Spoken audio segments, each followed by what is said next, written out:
સુરતના વરાછા બરોડા પ્રિસ્ટેજ ખાતે રોડ પર બેસી વર્ષોથી ધંધો કરતા લોકોએ રેલી આકારે પહોંચી રજૂઆત કરી। સુરતના વરાછા બરોડા પ્રિસ્ટેજથી પાથરણાવાળાઓએ એક રેલી કાઢી હતી। વર્ષોથી રોડ પર બેસી ધંધો કરનારાઓને પાલિકાના અધિકારીઓ દ્વારા હેરાનગતિ કરાતી હોવાના આક્ષેપ સાથે મોટી સંખ્યામાં પાથરણાવાળાઓ મનપા કમિશનર કચેરીએ પહોંચ્યા હતા અને ઉગ્ર રજૂઆત કરી હતી।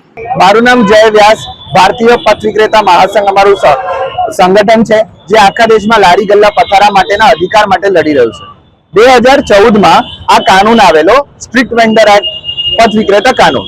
આ કાનૂનમાં આ પથારાવાળા લારી ગલ્લાવાળાની વ્યવસ્થા કેવી રીતે કરવી એ આમાં લખેલું છે અને એ પ્રમાણે 11 વર્ષથી કામગીરી કરવાની હતી, જે એસએમસી આજ સુધી કશું કર્યું નથી। આમાંથી 90% માંથી 10% બી કામ નહીં કર્યું હોય, પણ સર્વે થઈ ચૂક્યો છે અને આમાંથી મોટા ભાગના લોકો પાસે સર્વેમાં એ લોકોનું નામ છે, એમની પાસે ઓળખપત્ર છે। એને ગેરઅંદાજ કરીને, એને જોયા વગર આ એસએમસી ગુંડાની જેમ પેલું શું કહેવાય, વાહનો લઈ, પોલીસ લઈ અને બધા પર હુમલો કર્યા કરે છે। રોજ પોટલાઓ બાંધે રોજ અને રોજ પૈસા ખાય। આ બધી દબનગીરીથી અમે બચવા માટે અમારો કાનૂનના અમલ માંગી રહ્યા છે। મ્યુનિસિપલ કમિશનર પાસે જઈ રહ્યા છે આજે વરાછાથી કે ભાઈ તમે આ કાનૂનને અમલ કરો।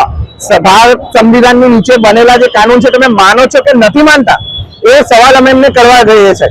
અને આમાં ચોખ્ખું લખ્યું છે કે જ્યાં સુધી બધા પથ વિક્રેતા, બધા પથારાની વ્યવસ્થા લેખિતમાં થઈ ન જાય ત્યાં સુધી તમે કોઈ બી પથારાને ખસાડી નથી શકતા। કલમ નંબર 3। આટલા સ્પષ્ટ કાનૂન હોવા છતાંય આ લોકો જે દમનગીરી કરે છે એના વિરોધમાં અમે બહુ કડક શબ્દોમાં કહીએ છીએ કે આવો અત્યાચાર ગરીબો પર નહીં ચાલે।